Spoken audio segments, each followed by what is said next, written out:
안녕하세요. 저는 대한민국의 자본주의의 파수꾼, 공인회계사로 살아가고 있는 미스터 박입니다. 미스터 박, 기억해주세요. 자, 오늘의 영상의 주제는 회계사들의 업무 강도에 대해서 알아보도록 하겠습니다. 더불어 왜 회계사들의 이직률이 그렇게 높을까에 대해서도 한번 풀어보려고 합니다. 자, 그럼 차근차근 업무 강도부터 이야기를 해볼게요. 회계사들끼리 하는 말들이 있죠. 그 시즌, 과연 시즌이 무엇인가? 통상 시즌은 기말감사 시즌을 말합니다. 1월 초부터 상장 회사의 경우 3월 중순, 비상장 회사의 경우에는 4월까지를 말하는데요. 담당하고 있는 고객사들의 구성을 보면 그 회계사의 시즌이 얼마나 길지가 결정이 되는 거죠. 또 텍스 업무를 하는 회계사들의 경우 세법상 신고 기간에 맞추어서 결정될 거고, 또 딜 어드바이저리 업무를 하는 회계사들은 본인이 참여하고 있는 그 프로젝트마다 달라서 프로젝트 기간이 시즌이 되겠죠. 그런데 저는 회계 감사 업무를 하는 회계사니까 회계 감사 업무를 하고 있는 회계사들의 시즌에 대해서 말해보려고 합니다. 대부분 회계사들 주변에서 접하는 경우 회계 감사가 많을 거예요. 일단 한번 이야기해 보도록 하겠습니다. 시즌 내내 매일매일 힘이 들지는 않습니다.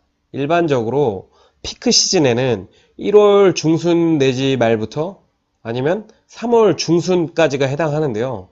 아마도 올해는 18년도 기발감사 시즌은 1월 말에 설이 껴있는데 그 직후이지 않을까 싶습니다. 그 직후부터 3월 중순까지 혹은 4월까지 업무 강도 엄청 힘들죠. 상상을 초월합니다.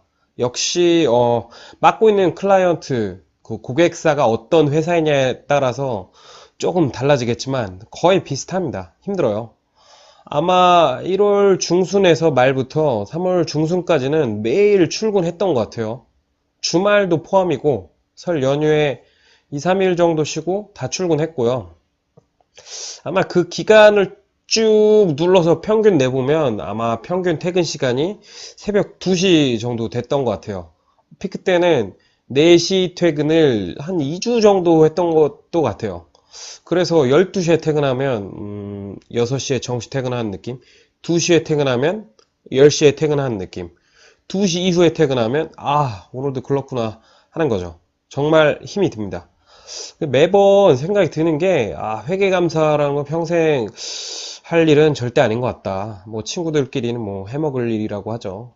하지만 저는 결국 또 시즌을 맞이할 준비를 지금 하고 있습니다. 지금이 12월 말인데 곧 시즌이 옵니다. 이렇게 힘든데 또 시즌을 맞이하는 이유가 뭐냐? 단순히 이 업무 강도가 일의 양 때문에만 결정되는 게 아니기 때문입니다. 바로 회계사의 높은 이직률과도 관련이 있는데요. 업무 강도가 기본적으로 세서 퇴사자가 발생하고 그 퇴사자는 대부분 3에서 7년차 정도 회계사들이 퇴사를 하는데 실무를 한참 할 회계사들이 퇴사를 합니다. 그럼 공백이 생기겠죠? 그럼 또 그 공백은 남아있는 사람들이 채웁니다. 더 힘들어졌죠? 그럼 또 퇴사를 합니다. 근데 대체 왜 이렇게 퇴사자가 왜 발생을 하느냐? 자, 생각을 해보시죠. 감사라는 것은 자기 이름을 걸고 자기 사인을 합니다. 내가 확인했던 이상이 없다 라고 해서 사인을 했는데 만약 감리에 걸리거나 아니면 기타 안 좋은 일로 엮이면 사인한 사람 그 담당자가 직접 책임을 져야 해요. 어떤 직업이든 책임이 뒤따르지만 저희는 그간 연봉도 매우 오랜 기간 동안 오르지 않았었어요. 그래서 회계사들이 생각하는 거죠. 내가 이 돈 받고 일해야 돼? 힘도 들고 책임도 지고.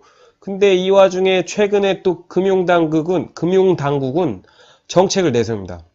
야, 너네 사람 부족해서 그렇게 힘든 거니까 업무 퀄리티 그래서 떨어지는 거지. 그러니까 최소 선발 인원 늘리자. 내가 많이 뽑아줄게. 딱 최소 선발 인원이 850명에서 1000명으로 늘려버린 겁니다. 이거 점차적으로 늘린다는 계획을 가지고. 근데 이 얘기를 들으니까 정말 어이가 없어요. 어이가 없죠. 정말 맷돌 돌리려고 준비 다 했는데 맷돌 손잡이가 없는 그런 느낌 있지? 어이가 없어요. 아니 근데 우리가 사람이 없어서 힘이 드냐? 1000명? 그렇게 많이 뽑아서 1년차 회계사들 많이 있어봐야 많이 나아지나? 아니에요. 신입이 많아봐야 달라지는 거 없습니다. 이게 왜 우리가 힘이 드냐? 보상과 환경이 거지 같으니까. 사람들이 떠나니까 그래서 힘든 거고, 그래서 떠나는 거고, 퀄리티가 떨어지는 거지. 그렇게 생각을 하는 거예요. 실제로도 그렇습니다. 감사 업무를 수행하기에 제도적으로 뒷받침되지 않았었어요. 그런데, 자, 이게 계속 이렇게 제 얘기만 들어보면 회계사 공부하시는 분들께서는 낙담하실 수도 있잖아요. 아, 이렇게 거지 같은 거 내가 해야 돼? 근데 다행히도 정말 조금씩 환경이 변해가게 됐어요. 그 요인으로는 첫 번째, 연봉. 연봉이 올해 많이 올랐습니다. 위험수당과 비슷한 개념의 감사수당 지급도 하고, 또 업계 1위인 리딩펌 3일회계법인이 대폭 연봉 인상을 해서 모든 회계법인의 연봉 인상이 있었어요. 그래서 저로 시작해서 제 주변에 감사 업무를 하는 회계사들의 로열티랑 소속감, 자부심들이 최근에 굉장히 많이 올랐어요. 굉장히까지는 모르겠고 좀 많이 올랐습니다. 뭐 어찌 보면 줄 수 있는 돈의 양이라는 게 어느 정도 있기 때문에 성과급에 분명히 영향을 줘서 조삼모사일 수도 있어요. 그래도 뭐 기분은 좋죠. 월급이 통장에서 카드사로 나가기 전에 스쳐갈지언정 스쳐가고 난 뒤에 통장에 남은 돈이 많이 생겼어요. 솔직히 이제는 뭐 대기업 친구들이 전혀 부럽지 않습니다. 진짜로.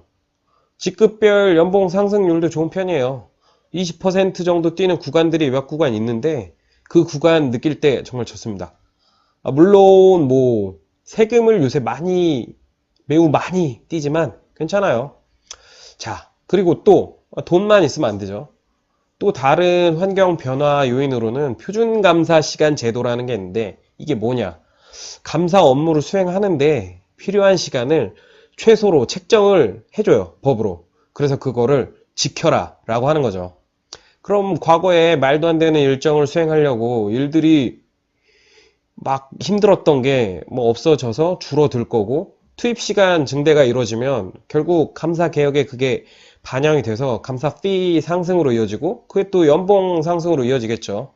물론 제도는 이번에 바꾸는 거니까 연봉 상승이 올해나 내년이 끝일 것 같긴 해도 뭐 앞으로 계속 올리겠죠. 결국 선순환할 수 있다는 그런 제도의 변화라는 겁니다. 자, 어떠신가요? 솔직히 털어놓은 제 이야기, 업무 강도랑 이직률이 높은 얘기 듣고 기분이 좀 별로였다가 연봉과 제도 변화 얘기를 들어보니까 좀 괜찮죠? 자, 이제부터 판단 여러분들이 하시면 됩니다. 저는 어느 정도 지켜는 봐도 된다고 생각해요. 많은 분들이 연봉에 대해서 세부적으로 궁금해 하시겠지만 이 정도로 하겠습니다. 아마 오늘 영상은 회계사 친구를 둔 분들이 왜 회계사 친구는 대체 겨울에 스키장에 같이 못 가냐, 술 한잔 마시기 힘드냐가 해결이 되셨을 거고, 맨날 퇴사라고 읊조리는 이유를 아시게 됐을 거예요. 또 회계사 준비하시는 분들은 알고는 계시면 좋을 영상이 되셨을 겁니다. 이렇게 매번 노력하겠습니다. 자, 다음 영상은 인공지능, 즉 AI의 발달이 회계사라는 직업에 미치는 영향에 대해서 제 생각을 기록해 보려 합니다. 그러니까 다음 영상도 봐주시면 감사하겠습니다. 그럼 오늘은 여기까지 할게요. 여러분들 모두 안녕.